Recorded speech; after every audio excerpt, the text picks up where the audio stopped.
31শে August রবিবার ইসকনের প্রধান কেন্দ্র শ্রীধাম মায়াপুর সহ বিশ্বব্যাপী সমস্ত শাখা কেন্দ্রীয় শ্রীমতী রাধারানীর শুভ আবির্ভাব তিথি মহোৎসব শ্রী রাধা অষ্টমী যথাযথ ধর্মীয় মর্যাদা ও রীতিনীতি মেনে বিভিন্ন অনুষ্ঠানের মাধ্যমে জাঁকজমক সহকারে পালন করা হয়।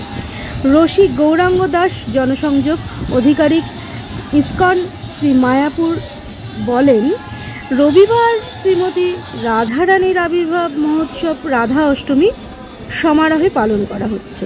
মন্দির প্রাঙ্গণ ফুল ও আলোকমালায় সুসজ্জিত করা হয়। জাতি, ধর্ম, বর্ণ নির্বিশেষে দেশ বিদেশের বহু ভক্তই উৎসবে অংশগ্রহণ করেছেন। সামগ্রিক নিরাপত্তা ব্যবস্থা কঠোর করা হয়েছে।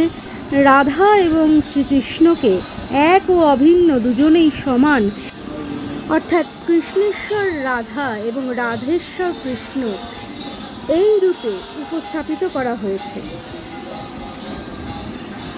জগৎ সংসার এ ব্যাপী কিছু আলাদা নয়, তাই বোঝানো হয়েছে। আসুন শুনে নিন সাক্ষাৎকারে। কর্মসূচি একটু বলুন।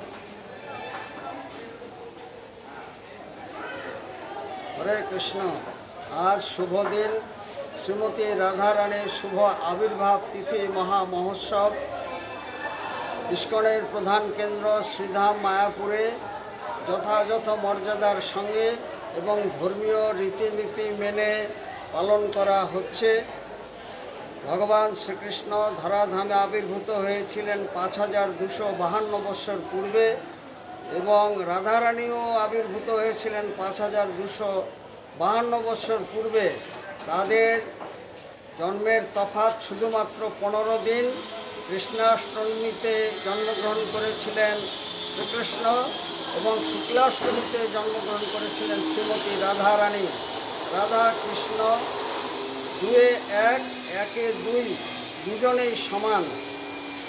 যেমন অগ্নি এবং তার দাহিকা শক্তি আলাদা করা যায় না, দুধ এবং তার ধবলত্ব আলাদা করা যায় না, শক্তিমান আলাদা করা যায় না, তদ্রূপ রাধা এবং কৃষ্ণ একে দুই, দুয়ে এক, দুজনেই সমান এবং যুগে যুগে ভগবান অবতীর্ণ হন ধরাধামে জীবজগতের কল্যাণের জন্য এবং শ্রীধাম মায়াপুর সহ বিশ্বব্যাপী সমস্ত শাখা কেন্দ্রে ইসকনের, তাছাড়া সমস্ত রাধাকৃষ্ণ মন্দিরে এই উৎসব মহা সমারোহে পালন করা হচ্ছে।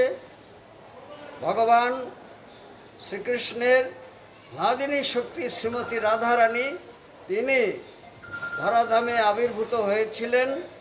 আমাদের সেই উৎসবকে কেন্দ্র করে ভোর 4:30টার সময় মঙ্গল আরতি দিয়ে শুরু এবং 7টায় রাধারানীর জীবন বৃত্তান্ত, আলাপ আলোচনা বিভিন্ন ভাষায়, 8টার সময় দর্শন আরতি, 9:30টায় সাংস্কৃতিক অনুষ্ঠান, 10টা থেকে অভিষেক, তারপরে ভোগরাগ হবে, পুষ্পাঞ্জলি হবে এবং 1টার সময় প্রসাদ বিতরণ করা হবে।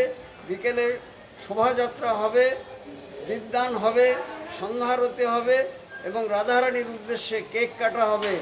আজকের এই শুভ দিনে শ্রীমতী রাধারানীর কাছে আমাদের প্রার্থনা, তিনি জীবজগতের কল্যাণ সাধন করুন। অসত মা সদ্গময়, তমস মা জ্যোতির্গময়, মৃত্যুর মা অমৃতম গময়। ওম শান্তি, ওম শান্তি, ওম শান্তি। ঠিক আছে।